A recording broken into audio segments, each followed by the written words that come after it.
ATM থেকে cash withdrawal আপনি করতে পারেন।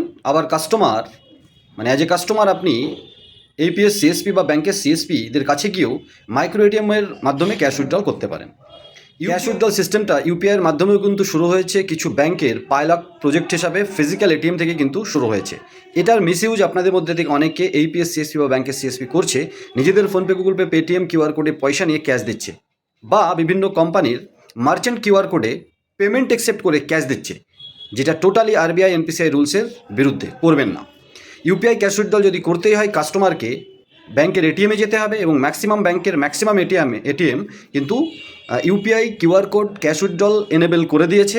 ডিপেন্ড করছে যে আপনি যে এটিএমে গিয়েছেন সেই এটিএমটা আপডেট হয়ে ইউপিআই ক্যাশ উইথড্রল হবে কি না, আর আপনার যে ব্যাংক সেই ব্যাংকে ইউপিআই ক্যাশ উইথড্রল আপনার অ্যাকাউন্টে এনেবেল কিনা, আর আপনার ব্যাঙ্ক অ্যাকাউন্ট আপনাকে কতটা লিমিট দিয়ে রেখেছে। যেমন ডেবিট কার্ডের আলাদা আলাদা লিমিট থাকে, সেরকমই ইউপিআই ক্যাশ উইথড্রলও কিন্তু লিমিট আছে। 2000, 5000, 10,000 হতে পারে সিঙ্গেল ট্রানজ্যাকশান। আর একদিনে কত হবে সেটা এটিএমে যেমন 20,000, 40,000 হতে পারে।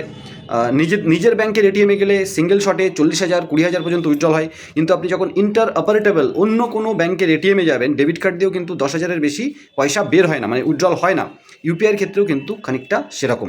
মোট কথা হচ্ছে, ইউপিআই ক্যাশ উইথড্রল ফিজিক্যাল এটিএমে গিয়ে কাস্টমার তার ব্যাংকের UPI enable cash withdrawal interoperable physical ATM থেকে করতে পারে। আপনার দোকানে এসে বা সাইবার ক্যাফেতে গিয়ে ক্যাশ উইথড্রল সিস্টেম এখনও কিন্তু এপিআইয়ের মাধ্যমে আসেনি।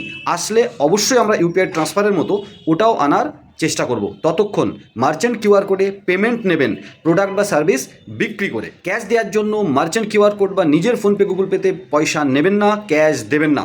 সাইবার ক্রাইমে কেসে কিন্তু লক্ষ লক্ষ মানুষ ফাঁসছে, এবং যা ইনকাম করেছেন 200-400 টাকা, তার কয়েকশো গুণ বেশি ফাইন দিয়ে কিন্তু আপনাকে ওই কেস থেকে বাইরে আসতে হচ্ছে। সাথে সাথে সময়ের অপচয়, মানসিক টেনশন এবং ডকুমেন্টস ব্ল্যাকলিস্ট হওয়ার একটা চান্স।